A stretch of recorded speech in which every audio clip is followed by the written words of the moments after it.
I believe that art is the only form of activity in which man, as man, shows himself to be a true individual. Because art is an outlet towards regions which are not ruled by time and space. L'art comme exutoire. Pour beaucoup, il semble être en effet un moyen de s'évader. Mais de quoi, pour qui et vers quoi ? L'activité artistique existe dans notre réalité sous des myriades de formes et de phénomènes. Notre monde a baigné et baigne constamment dans l'art. Si, comme le présume Marcel Duchamp, il est un exutoire, alors il semble que cet exutoire soit celui qui nous évaderait de là même où l'art se manifeste, notre réalité. L'art est-il une évasion de la réalité ? Pourquoi contemplons-nous l'art ? Pourquoi allons-nous voir des expositions ou des opéras ? Pour être émerveillés sûrement. L'art nous fait nous évader car il est la révélation d'une autre réalité, c'est-à-dire d'un monde différent du nôtre. Contempler une œuvre d'art fait appel à nos sens, nos sensations et cultive notre imagination pour nous transporter vers un tout autre univers. Cette évasion de la réalité se fait grâce à une abstraction du monde qui nous entoure pour nous concentrer sur celui dévoilé. Ainsi, la liberté guidant le peuple nous fait entendre les hurlements des révolutionnaires et des baïonnettes, voir Star Wars nous transporte à travers la galaxie, nous partons à la conquête de l'Eldorado avec Candide en lisant Voltaire. Cependant, si ces œuvres représentaient purement la réalité, l'évasion n'aurait pas lieu. On ne peut s'évader de la réalité en la contemplant. C'est parce que l'artiste offre quelque chose de nouveau et de différent que nous pouvons voyager. L'artiste n'interprète pas notre monde, il crée le sien. Proust écrit « Par l'art seulement, nous pouvons sortir de nous, savoir ce que voit un autre de cet univers qui n'est pas le même que le nôtre et dont les paysages nous seraient restés aussi inconnus que ceux qu'il peut y avoir dans la Lune. Grâce à l'art, au lieu de voir un seul monde, le nôtre, nous le voyons se multiplier autant qu'il y a d'artistes originaux. » Comme le montre Proust, le spectateur s'évade vers l'univers que crée l'artiste. Nonobstant, un artiste peut-il totalement se passer de la réalité ? La nouveauté crée l'évasion. Or, si l'artiste s'ancre dans la réalité, alors il semblerait que contempler l'œuvre d'art n'offrirait pas une évasion de notre monde, puisqu'elle y prendrait sa source. De quoi s'inspirent les artistes si ce n'est de notre monde ? Il semblerait alors que l'œuvre d'art, production culturelle, nous ramènerait toujours à la réalité, car l'artiste ne peut s'en détacher totalement au cours du processus créatif.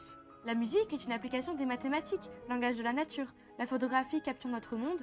Même l'architecture de Versailles nous ramène à une réalité, celle du XVIIe siècle. Alors, l'art ne pourrait être une évasion, soit une abstraction, de la réalité comme ensemble de ce qui existe et existait. Il serait nécessaire d'omettre la nature. Or, cela est-il possible ? L'artiste peut-il se détacher du réel pour créer quelque chose de purement nouveau, dans lequel nous pourrions nous évader totalement, hors de toute réalité existante ? Concernant la capacité de l'artiste à créer, Hegel nous confie. Tout ce qui vit et fermente dans son âme, l'artiste ne peut se le représenter qu'à travers les images et les apparences sensibles qu'il a recueillies, tandis qu'en même temps, il sait maîtriser celles-ci pour les approprier à son but. Nous en concluons que l'artiste est conditionné par ses expériences et ses connaissances desquelles il s'inspire pour créer. Lorsque nous contemplons une œuvre d'art, nous contemplons aussi la réalité de son créateur, de laquelle nous ne pouvons nous évader totalement. Certes, l'art nous fait nous évader de notre réalité, mais pas de la réalité de notre monde. Si l'art s'ancre dans la réalité, alors ne suffirait-il pas d'atteindre l'irréel par l'art pour s'en évader ?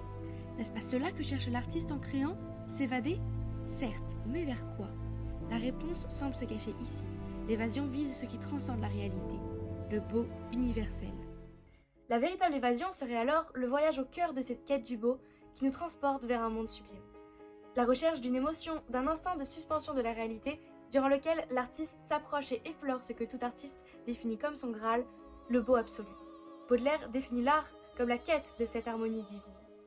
Ainsi, le principe de la poésie est strictement et simplement l'aspiration humaine vers une beauté supérieure et la manifestation de ce principe dans un enthousiasme, un enlèvement de l'âme. La quête du beau par l'art serait alors une évasion de l'âme.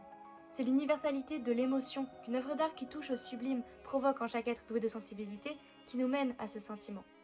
Nous sommes émus par la justesse irréelle du requiem de Mozart. Des sculptures grecques tendent à effleurer le divin. Le lac des cygnes est d'une telle beauté qu'il transcende la réalité.